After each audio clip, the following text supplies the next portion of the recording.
My name is Aita Susi. I used to be a pediatrician, and now I'm a child and adolescent psychiatrist, and I work with families and children in the area of ADHD.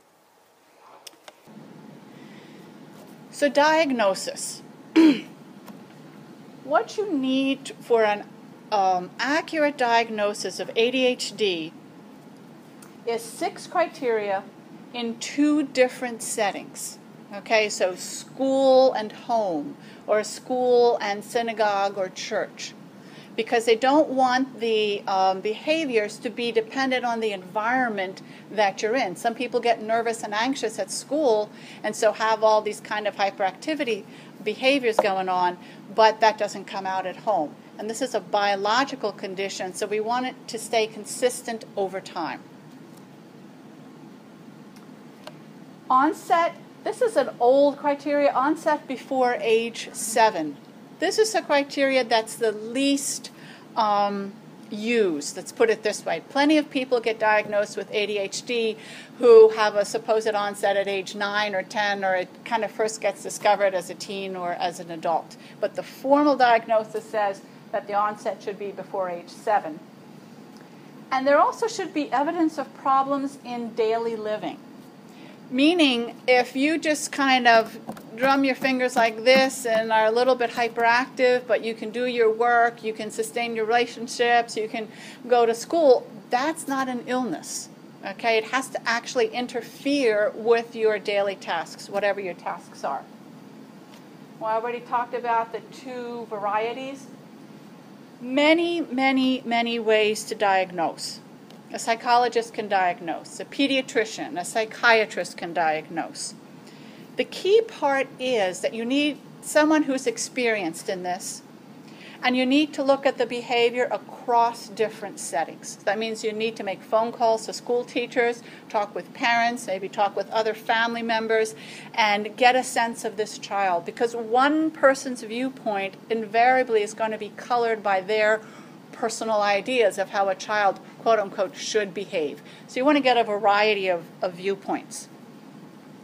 We do this through interviews. We do this through scales. There are things called Connor scales and Vanderbilt scales where you kind of check off things. And then there's this computerized test called a CPT test where the child sits behind a computer and they have to attend to different tasks. And you see how they perform under stress. And lastly, there is a new form of diagnosis called the NEBA system, Neuropsychiatric EEG-based assessment aid. It's one way of diagnosing ADHD where they actually look at your brain waves, sort of like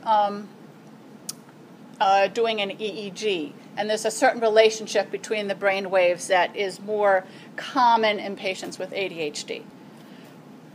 There's no one test to diagnose ADHD. I think that's the take-home message. There's no blood test. There's no one criteria, one thing that you look at. You have to look at a variety of things and get a constellation or a picture.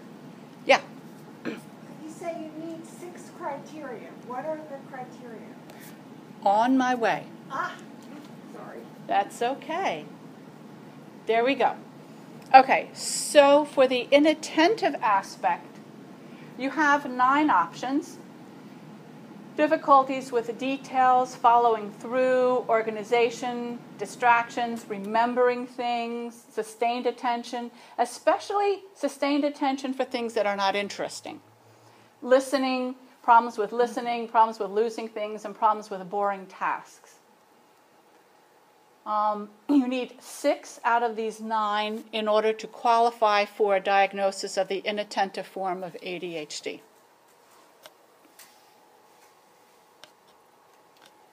For the hyperactive form, you need also 6 out of these 9s, and these are signs of hyperactivity: fidgeting, climbing, excessive talking, interrupting, on the go all the time, difficulties staying in your seat, difficulties playing quietly, difficulties taking turns, and difficulties blurting out answers.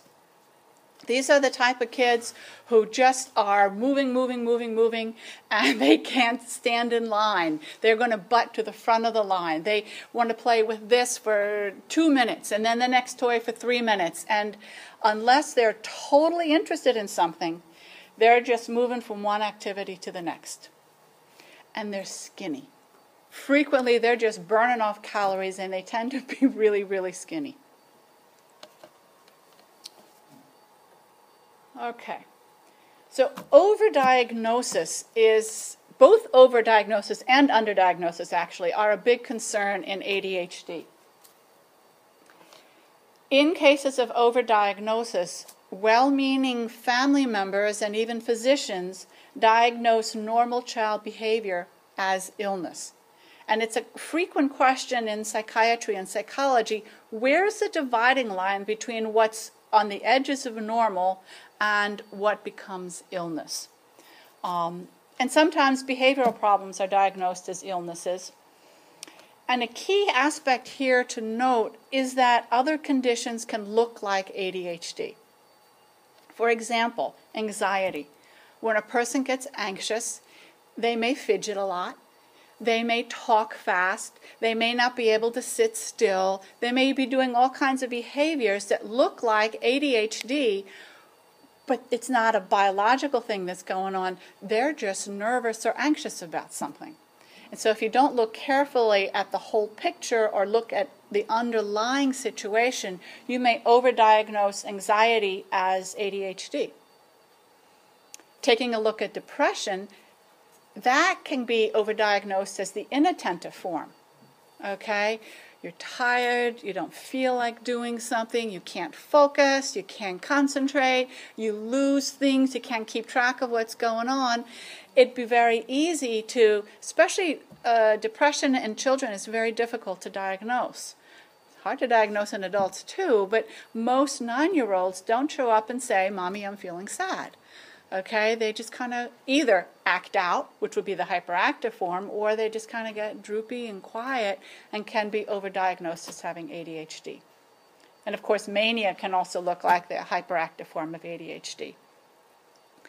Take-home message from this overdiagnosis slide is provider inexperience. You want a provider who works with ADHD and knows to look at all of the aspects. Instead of just saying, "Oh, your kid's hyperactive, must be ADHD." And then the other problem is underdiagnosis. Well, that's just the way they are. They've always been quiet. They always lose things. We go through, 3 winter hats every winter. That's just my son or daughter. But it may or may not actually be an illness.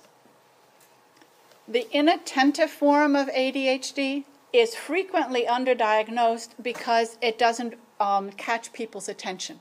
When people are daydreaming and looking out the window, nobody notices. And so they don't receive the workup that's necessary. Also, in households that have a certain amount of mental illness, let's say there's a bipolar parent or a sibling with schizophrenia, there can be chaos in the household and other children receive less attention, and so the diagnosis of ADHD or ADD can simply get missed because of all the chaos that's going on. Obviously, shame is a topic that we talk about a lot here at NAMI, that any mental illness can be equated with shame, and so people don't want to go and seek professional help. And I've already talked about provider and experience. Okay, so multiple diagnoses. Understanding this slide, 49%, about half the people with ADHD only have ADHD. But 11% of people with ADHD also are depressed. So they have 2 diagnoses, ADHD and depression. Another 11% of people with ADHD also have an underlying anxiety disorder. And then there's conduct disorder. Conduct disorder is something we don't see very often, fortunately. It's a pretty serious childhood condition where children don't have a sense of empathy for other kids, and they set fires and they hurt animals, and do pretty significant damage to the world. This figure seems a little bit high, but according to these folks, 7% of children with ADHD also have some really inappropriate behavioral issues. What's missing from this slide is,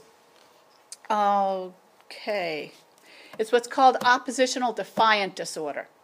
I don't wanna, and I'm not gonna, is your basic description of oppositional defiant disorder. And many, many kids with ADHD also are oppositional or defiant.